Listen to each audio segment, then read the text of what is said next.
Hi, you guys. Today, I have a super hot and juicy topic for you, and we are starting a new series. So I have just released,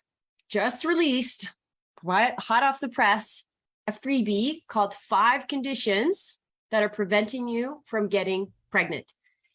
And more importantly, what you can do about it. Here's a little pet peeve that I have. I'm going to side rail a little bit here, but I hate when you are presented with a problem and not a solution. Here's the thing you have. Good luck. It's the worst. Like, honestly, I hate that. So my motto is always to make sure that we're never going to present you with a problem that we do not have a solution for. And we might not have a solution for it right away, but we are going to figure out what that solution is. And honestly, there's a lot more solutions than you guys think. And my goal is to really just break some limiting beliefs that women have had. And the more that I speak to women are talking about, well, I have PCOS and that's why I have a hard time getting pregnant. I have endometriosis. I have fibroids. I have low progesterone and that's why I'm miscarrying. I have an autoimmune condition and that's why. Those are the 5 conditions, by the way, the most 5 common conditions.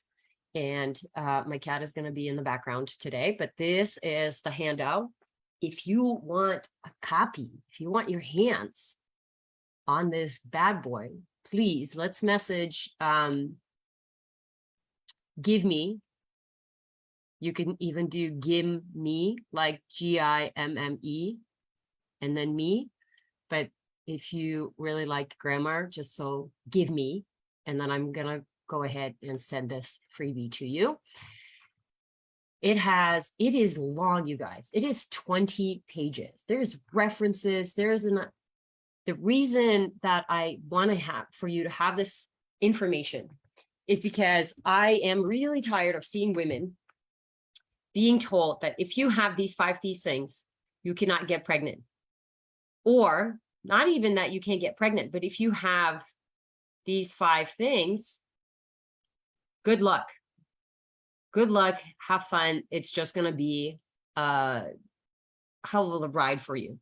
Again, remember what I said at the beginning. I hate presenting a problem with a solution. So if you want a copy of this, just message give me and in the comments below, wherever you're watching this, live or later, and I will give it to you. I highly recommend that you read that first page because I really kind of talk about what it is, why it's important. But the thing that we're going to cover today is PCOS. So if you are new here and you have, first of all, welcome. Second of all, I'm going to break down. What I like to do is go live every Thursday at around 11 o'clock MST, and I'm going to break down some of the conditions that are preventing you from getting pregnant, some of the things that you can do to get pregnant. I went over lab testing, and this next month, month, six weeks, if you will, we're going to focus on these conditions. I'm going to break them down for you so you have a much better understanding of what's going on. So let's talk about polycystic ovarian syndrome, PCOS. The thing that I really want to bring to your attention is, and I'm not just going to read off the handout because I know you guys can do that. What is PCOS? It is the most common endocrine disorder that we see in premenopausal women. So reproductive age women, anywhere between the age of getting your first menstrual cycle to last menstrual cycle. So that's going to be 15 to 45. Some women a little bit earlier, some women a little bit later.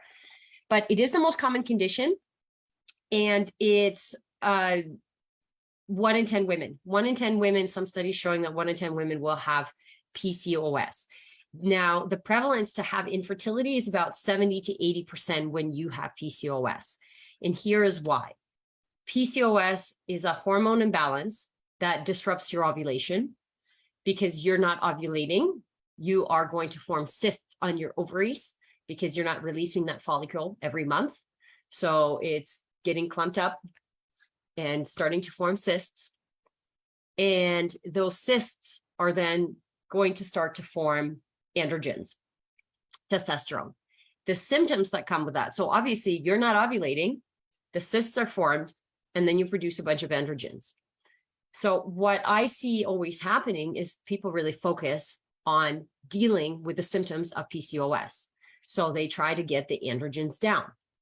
They try to manage the insulin resistance, the inflammation, the symptoms that are caused by the high androgens. So the cystic acne, inflammation, like I said, then some women will experience hypothyroidism. So there's weight gain, insulin resistance, of course, weight gain, inflammation.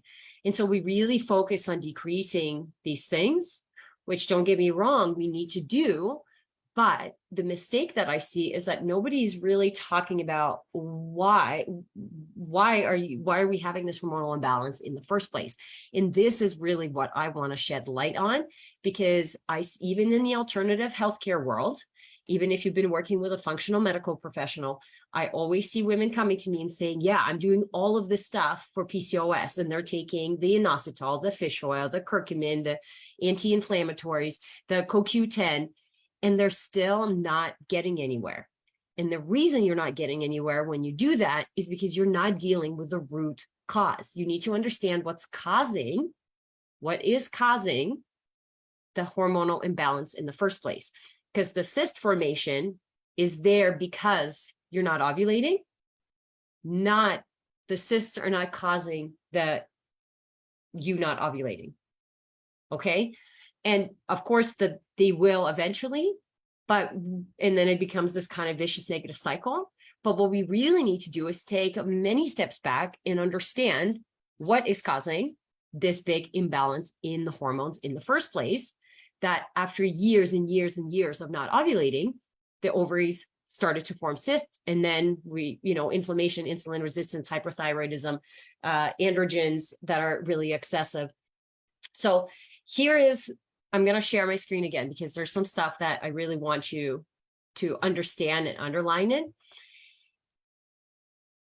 You're always going to get this. When you're reading research studies, it's going to say the pathophysiology of PCOS is unclear, because nobody can say this is the thing that causes it. Okay. Everyone is always going to say that, but please know that there's so much research now showing that, hey, in fact, there's a really strong correlation. And so we can assume that this is happening. Because there's ethnic, races, geographical location that are associated. There's, of course, a genetic component as well, but we know that environment and lifestyle are going to play a really crucial role in developing PCOS. And the main thing that I really want you to understand is that environmental toxins like plasticizers, so think your BPAs, your phthalates, that are found in our food now, in our water supply, food storage, the things that we're putting on our skin, the things that we're washing our face with or washing our body with, they're all endocrine disrupting chemicals. They disrupt our hormones. And the other component is advanced glycation end products. The advanced glycation end products, what that is basically when you are cooking, whether it's meat or fat, in high pressure areas, it's breaking down the meat and the fat and causing it to be more inflammatory. It causes a lot more oxidative stress. It causes inflammation. So think about deep fried food.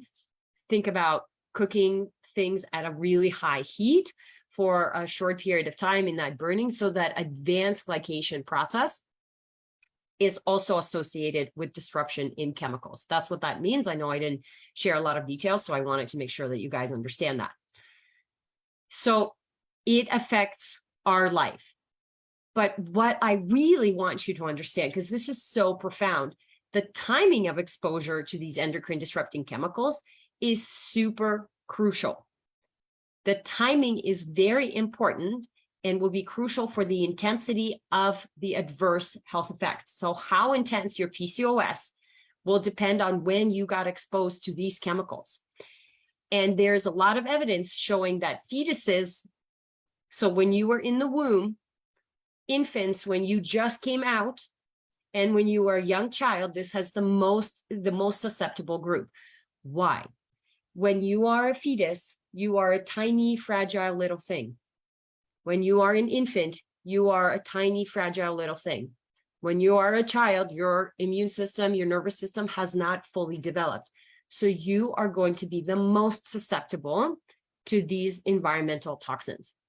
Not the person that's been on the planet for 20, 30, 40, 50 years that has developed a strong, resilient immune system, that has developed their organs of detoxification fully. You do not have that capacity as an infant. You do not, as a fetus, as an infant, or a young child. You're still developing those systems, okay? So that's really important to understand. And the reason that I'm sharing this is because this is so profound, that the groups that are most susceptible, like I said, the fetus, the infants, and the children, that having that exposure to the endocrine disrupting chemicals, that they disrupt our endocrine system, our hormone system. They give us endogenous hormones, that they are the ones that's contributing to fetal programming, and then in consequence leading to PCOS and other adverse effects. So I'm going to break it down, and you guys are going to notice a real theme here.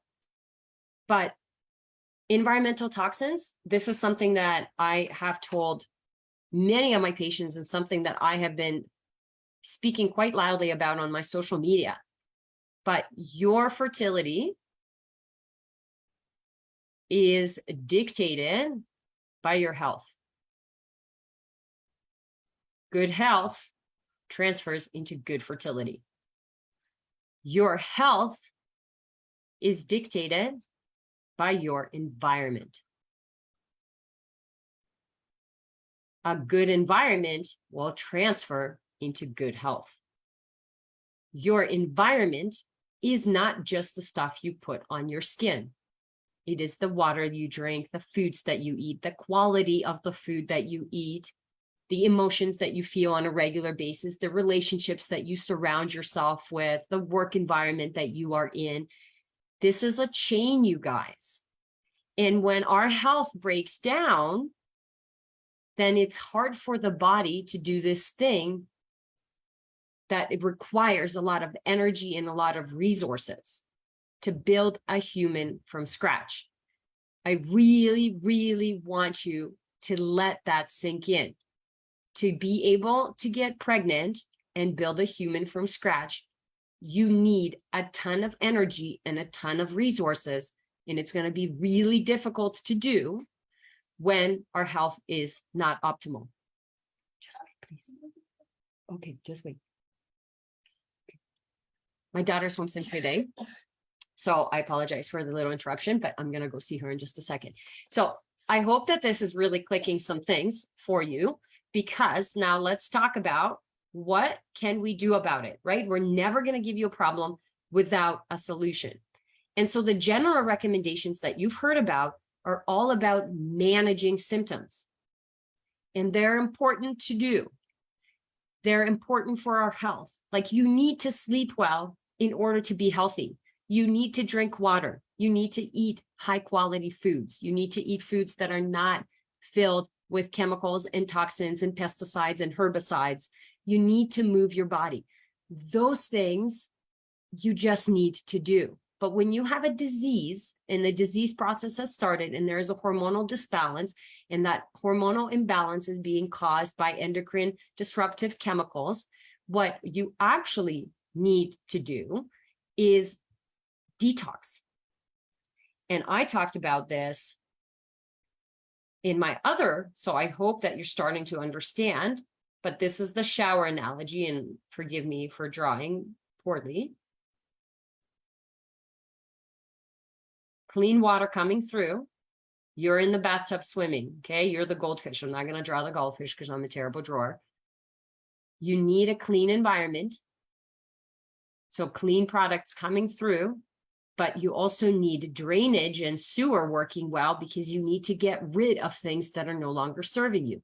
And these chemicals and toxins are they're persistent. They are persistent chemicals. That means they stay in your system for a long period of time. Years, like 10 years. Some can be quick, some can be a lot longer. Some have been, we've been shown to in the tissue for a really long period of time. So to just help you understand that doing just removing is not enough, especially if you have really high levels of buildup, especially if that buildup has been since the fetal exposure. So when your mom was pregnant with you and she had no idea that this was the problem, and she was surrounded by plastic, which is very, very likely if you are in your mid-20s to early 40s, we were still surrounded by plastic at that time. We were surrounded by these chemicals. We just didn't know the effect of it. And I mean, we didn't talk about it as much because the health issues that we're seeing now are so, like, we cannot look past it anymore.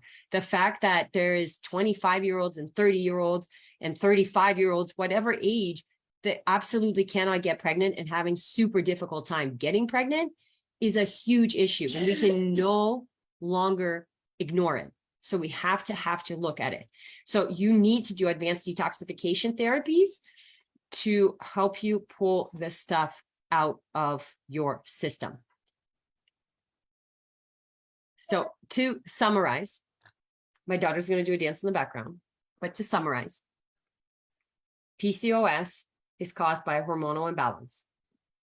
The hormonal imbalance is caused by something in your environment that is causing, and it's environmental toxins is one of them, and I see a lot of it, but there's also viruses, infections, parasites, you name it, that can cause the hormonal imbalance that will then lead to the development of PCOS, the cysts, the androgen excess, the insulin resistance, the hypothyroidism.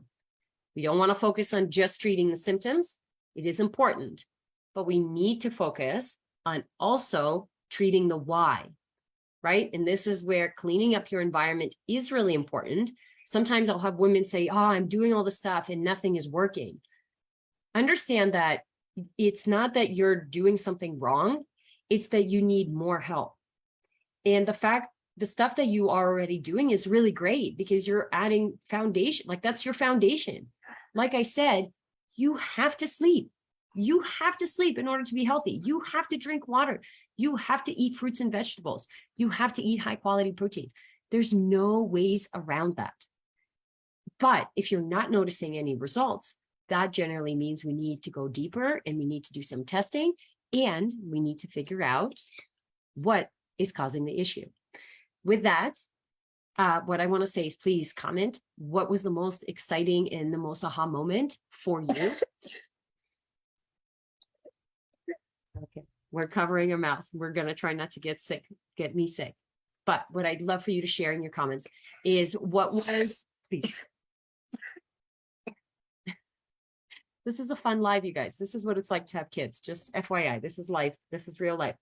But what I'd love for you to share in the comments is what was the most exciting, most aha moment for you?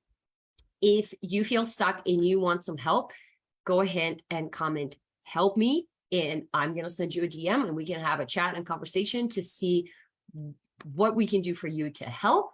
Thank you for being here. Sorry for the interruptions. I hope you enjoyed it. If you want a copy of this juicy handout, comment, give me.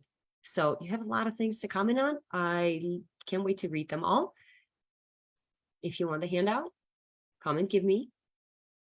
If you watched this video, just tell me what was the thing that was most surprising for you. What was the big aha moment? What did you learn? And if you want some help, message help me. Okay, with that, I'm signing off. Thanks so much for being here. We'll see you next week.